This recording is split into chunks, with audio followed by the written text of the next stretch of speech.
Hello, I am Rivera. And I'm Zachary Giesenschlag. And there is no better place to be in the world this weekend than Boulder, Colorado. It's rivalry week, and the Colorado Buffaloes will host the CSU Rams Saturday night on Folsom Field in a classic Rocky Mountain Showdown.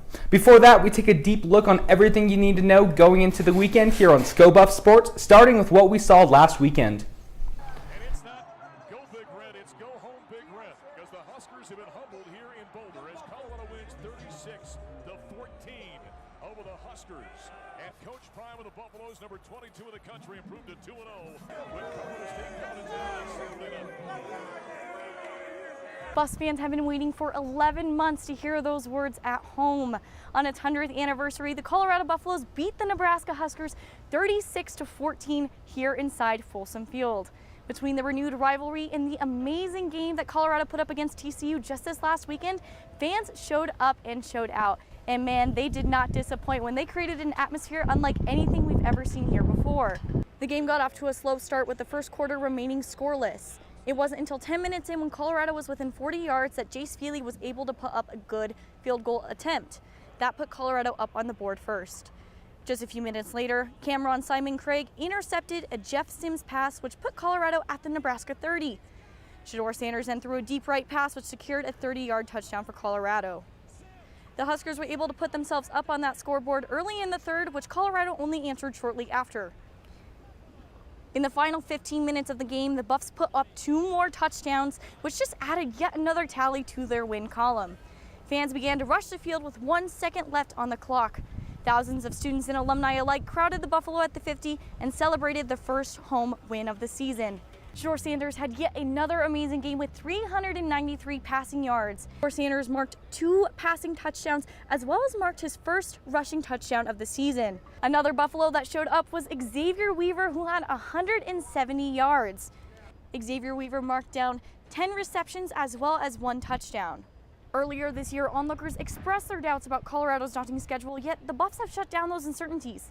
The Buffaloes now sit 2-0 and are looking for their third this coming Saturday against CSU. CSU will be here at Folsom Field and kickoff will be at 8 p.m. Mountain Standard Time. Malaina, Humphreys, ScoBuff Sports. Saturday's game versus Nebraska marked the beginning of an era, not just for Coach Prime and CU football, but also for the fans in attendance. The game against one of CU's oldest rivals drew 53,241 fans to Folsom Field, while 8.73 million fans watched the game live, according to Fox News. According to CU's social media, this was the highest in-game attendance in the last 15 years. We'll be interested to see how many fans the CU versus CSU Rocky Mountain Showdown draws this Saturday night.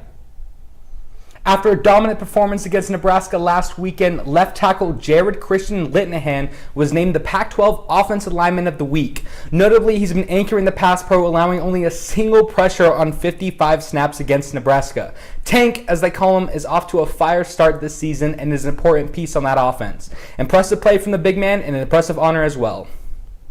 Last Saturday in the game against Nebraska, Xavier Weaver was the recipient of the Stock Up Player of the Week award. He notched 170 yards on 10 receptions to go along with a touchdown. He improved significantly in all of these receiving stats from week 1 to week 2.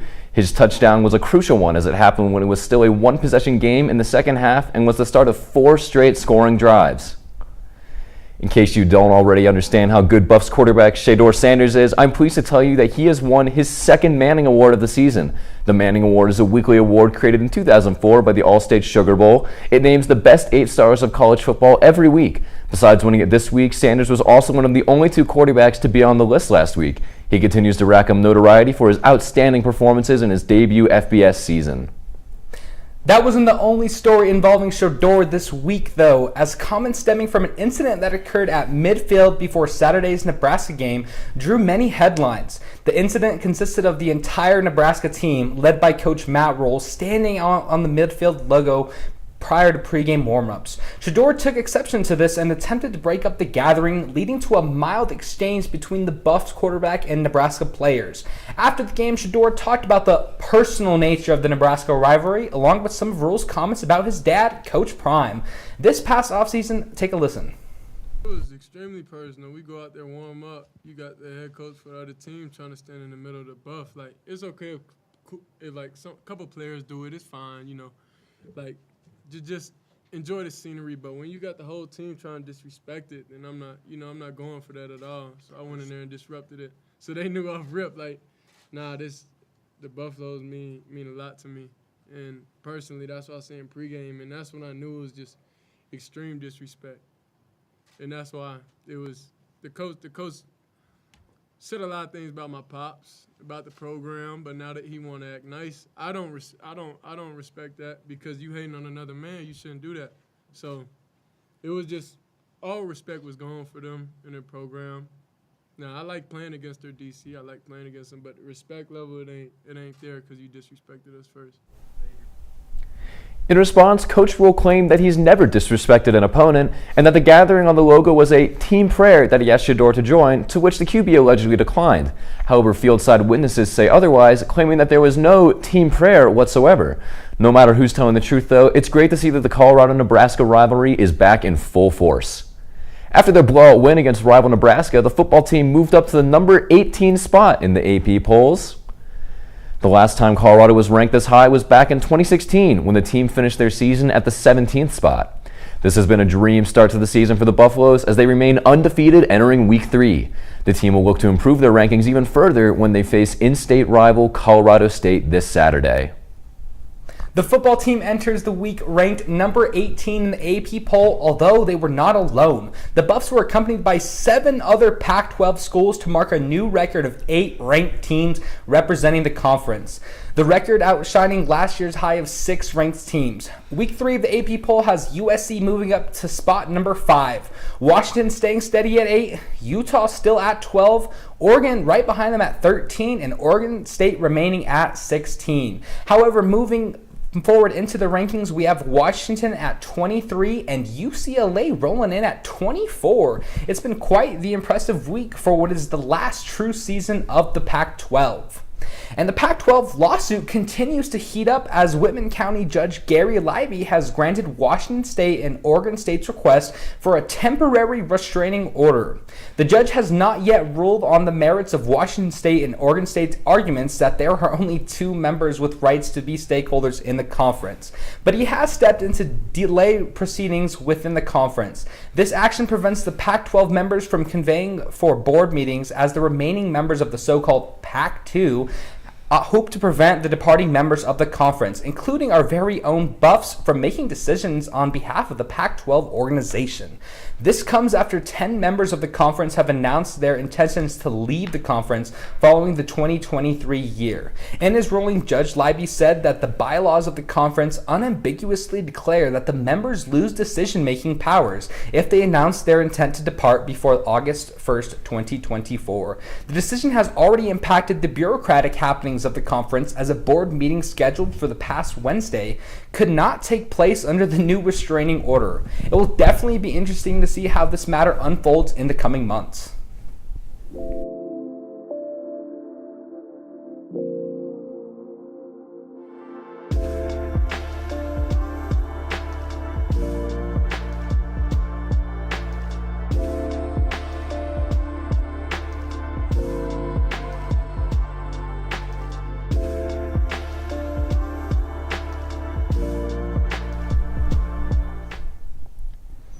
Shedeur Sanders and the rest of the Buffs weren't the only stars of the football game last Saturday. The CU sidelines were filled with all sorts of stars like Shannon Sharp, Stephen A. Smith, Terrell Owens, and members of the Wu-Tang Clan. Tomorrow's game is expected to be just as popular, with celebrities such as Rob Gronkowski and Lil Wayne planning to make an appearance.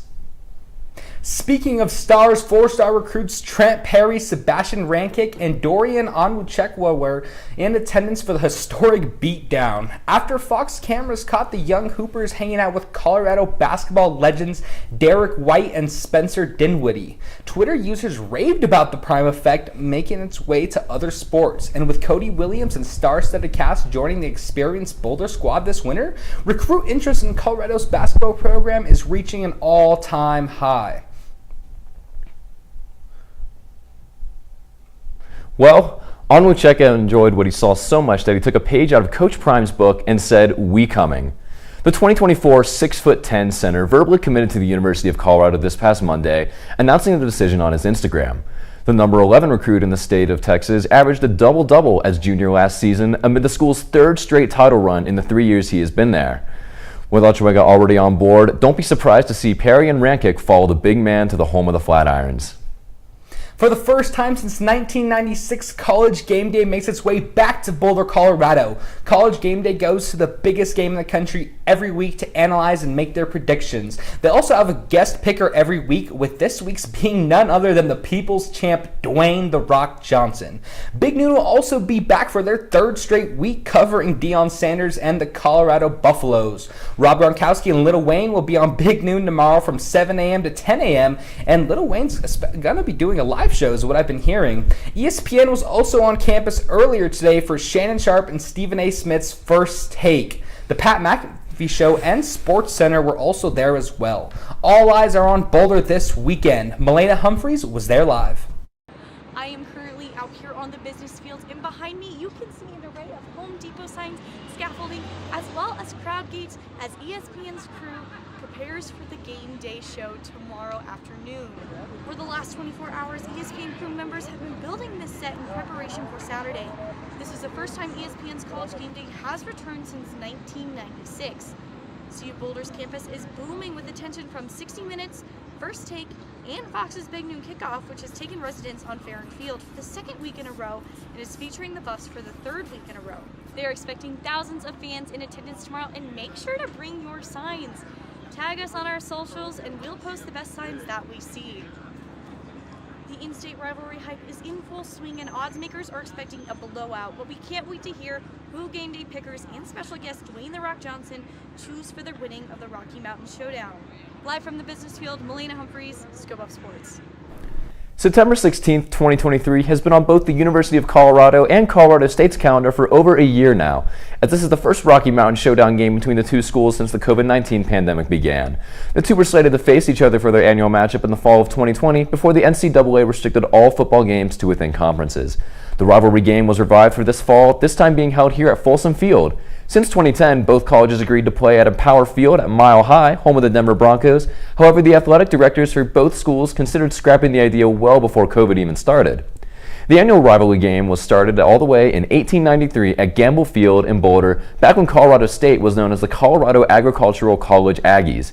Right now, Colorado leads the series at 67 wins, 22 losses, and 2 ties. We and some of our members look ahead to this weekend's match. Another question, and I feel like I know the answer, but I still have to ask, who do you guys think has the upper hand? It's hard not to say Colorado. They have the momentum. They're 2-0 with 2 Power 5 wins. Colorado State had a week off, but their first week they got destroyed by Washington State. Although Washington State is a ranked team, so still a good opponent. But I think Colorado has the momentum. They believe in that locker room. I don't even think, without any of Norvell's comments, that they would overlook this game. I just don't think that's how Deion Sanders would coach his team. And they have pretty much the world behind them right now. I think everyone's tuning in, looking at the Buffs, rooting for them. I mean, Aquanius St. Brown on the Bears said he would root against his alma mater, Notre Dame, to root for Coach Prime because he wants them to win. he just wants the Buffaloes to win and Coach Prime and Deion Sanders. I just said the same thing. He wants them to succeed. Yeah. So I think the Buffs just have the momentum with everyone behind them as well. I mean, I can say exactly what you said, be redundant, but there's really no point in that. In every aspect across the board, Colorado is winning, so It's the prime Colorado has effect. the edge. It's the prime effect, man. And I do want to bring up matchup predictions from ESPN, and I will take what they say with a grain of salt to a certain extent, and I'll tell you why in a second. The matchup predictions is 88.1% CU, 11.9% CSU, so obviously Colorado's favored. But the reason I say I gotta take it with a grain of salt is because they had theirs last week, and they favored Nebraska. They favored Nebraska by a good 9%, and I thought it was the funniest thing. I still can't believe it, and in case you don't believe me, the way I found out was actually through a TikTok. So I'll let you guys see that because I think it's hilarious. So you're telling me there's a chance? Yeah! So you saw they favored Nebraska. We saw what happened. You know, it wasn't necessarily a blowout, but Colorado held their own, especially at home. And we're at home again. They're at home again.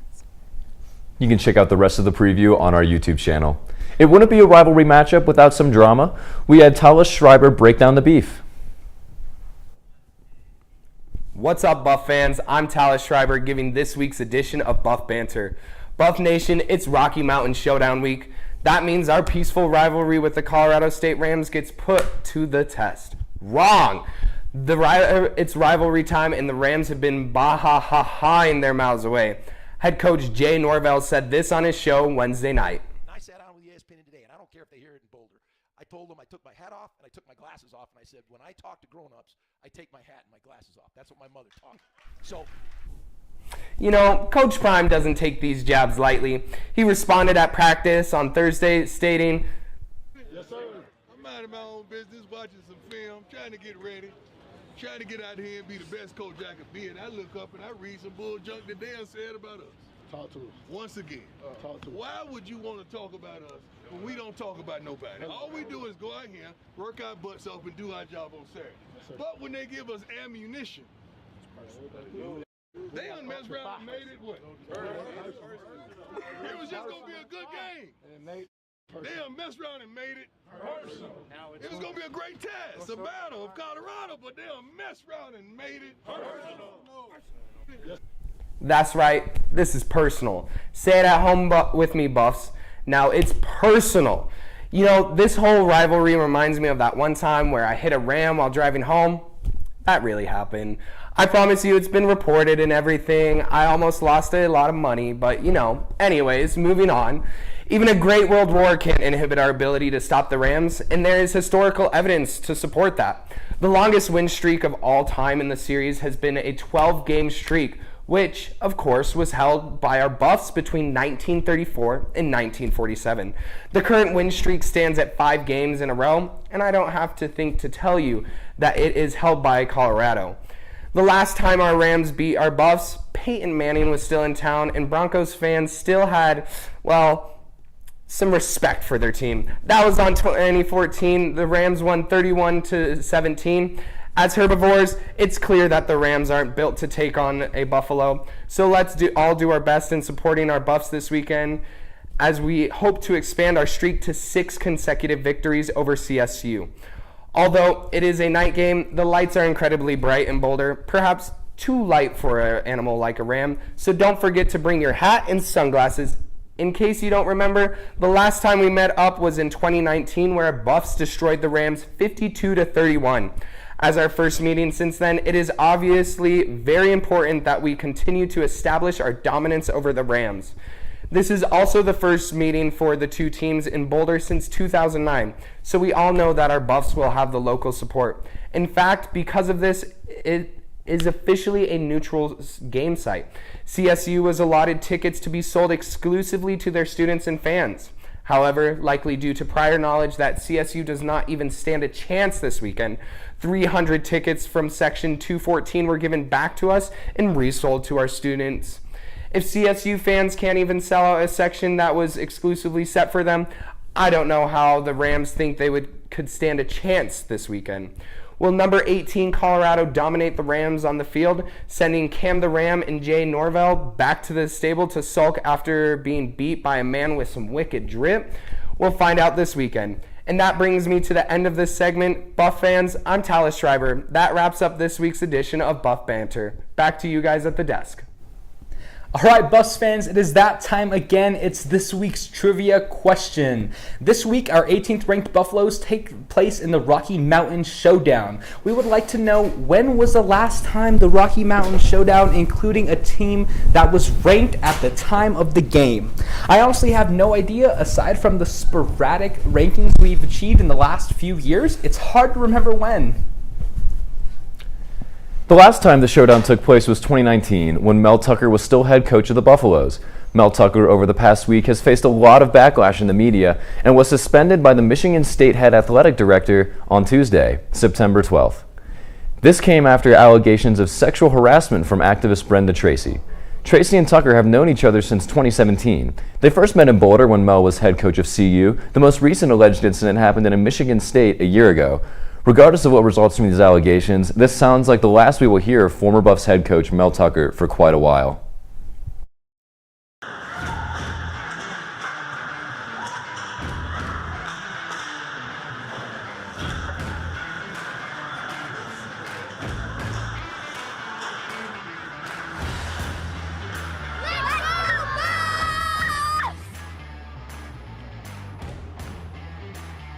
Let's go Buffs!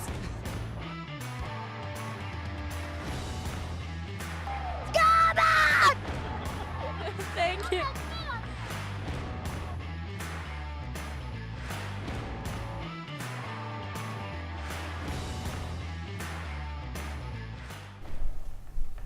Welcome back. The Colorado women's volleyball team took on Colorado State last night in the first of two matchups against the Rams for the Gold Spike Trophy. Talus Schreiber was there covering the festivities. Let's take a look. Hello, Buff Nation. This is Talus Schreiber reporting from the CU Event Center after the CU versus CSU volleyball game. Unfortunately, CU fans went home mourning a heartbreaking loss in 5 sets. This game was higher energy from the beginning, with each side refusing to give up a point without a fight. Lexi Hadrich led the team in kills with 16 total, and Maya Tabarone followed closely behind with 15 kills. The Buffs won the first 2 sets, then gave up the next 2. Colorado will travel to Fort Collins Friday night to take on the Rams once again and hopefully bring back the Rocky Mountain Trophy to its rightful home. Talus Schreiber, Go Buff Sports. Well, the Buffs women's soccer team is ranked for the first time this season as well after a phenomenal win over Colgate last Sunday. The Buffs soared to number 22 in the rankings. Colorado will play University of Denver tonight, hoping for a big win before facing 5th-ranked UCLA next Friday. The Pac-12 Defensive Soccer Player of the Week was announced on Monday, and it has gone to one of Colorado's own. Defender Ava Priest has picked up her first Pac-12 Defensive Player of the Week award following an outstanding week for the freshman. Her efforts contributed to 2 victories for the Buffaloes soccer team this week, both of which were shutouts. Her achievements also included a spectacular acrobatic entry pass, which was passed from Shira James to Juliana Hayward, who scored to take the lead and eventually win against Colgate last Sunday. Price has been a key contributor to the Buffs defense, which has given up only 3 goals all season and is outscoring their opponents by a total of 15-3 as they hold a 7-1 record this season. Our Buffs men's golf team did not have the start they would have liked to open their season, although the Buffs ended up 12th out of 15 in the Maribel Moy Gym Intercollegiate Tournament. Individually, the Buffs' best performance came from junior Justin Byward, who came in 13th with a 10 under 200 3-par score. He had a team-high 16 birdies, which also tied for 12th in the 75-player field. The next full team effort from our golf team will come on September 25th and 26th as the Buffs take part in the New Mexico Tucker Intercollegiate in Albuquerque. CU men's golfer Brandon Knight set a school record at the Maui Gym Intercollegiate, which took place last weekend in Scottsdale, Arizona. The true freshman put up the best gross score as well as score in relation to par in school history in his very first collegiate level event. On Saturday, when he set the record, Knight had rounds of 70 and 67 so far in the tournament, and he was 10 under par with a 206 stroke total. The team finished the tournament in 12th place overall. What's up, Buffs fans? Patrick Dawson here, and I'll hope to provide the better of 2 rapids in Colorado. This week's edition of Rapid Fire. We've got a pretty intense week of rivalries. Both our volleyball and football teams will take on Colorado State this week. First up, our volleyball team is in Fort Collins as we speak, gearing up to take on the CSU Rams at 7 p.m. tonight. If you're planning on making that journey up to Fort Collins, be sure to match the night skies and wear black. In soccer, our Buffs are also gearing up to play as we speak, this time in Denver to take on the Pioneers. That game will get going at 7 p.m.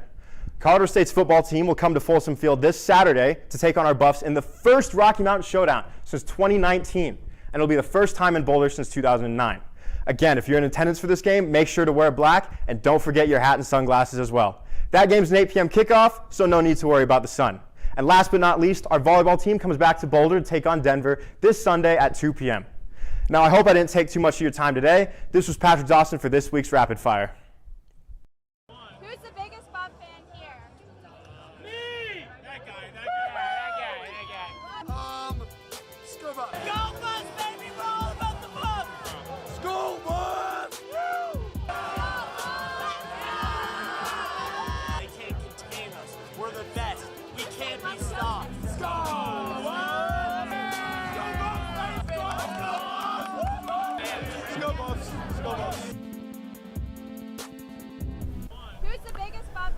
Welcome back. It's once again time to unveil our play of the week. We asked you on our Twitter which of these plays was the most spectacular. Was it this Travis Hunter ankle-breaking juke? Jeez, give that guy a map. Was it this epic rally from volleyball's big win over Wichita State? Those girls have been absolutely balling lately. Just look at that coordination. Was it this flipping amazing throw into an absolute firecracker of a goal by Juliana Hayward? Or was it this fake shovel option to Tarvinish Dawson end around to put the Huskers away in the fourth quarter last Saturday? Drumroll, please. The winner receiving an overwhelming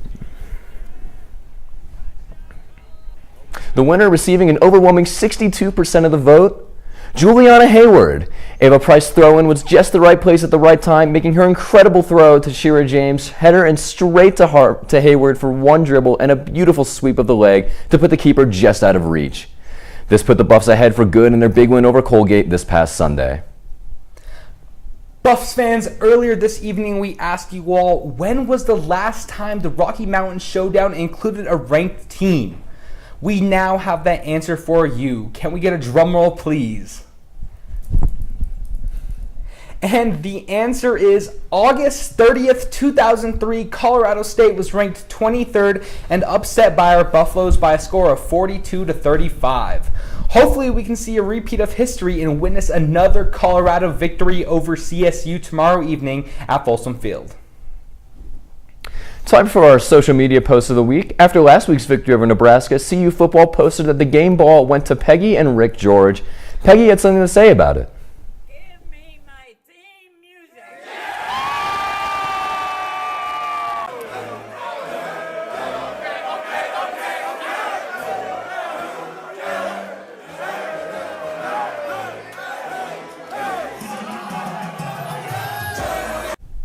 Well, that's all we have time for this week. We look forward to seeing all of you Buffs this weekend at the games, donning all black, and don't forget your shades and a hat. It's going to be a great weekend in Boulder, and as always, Sco Buffs.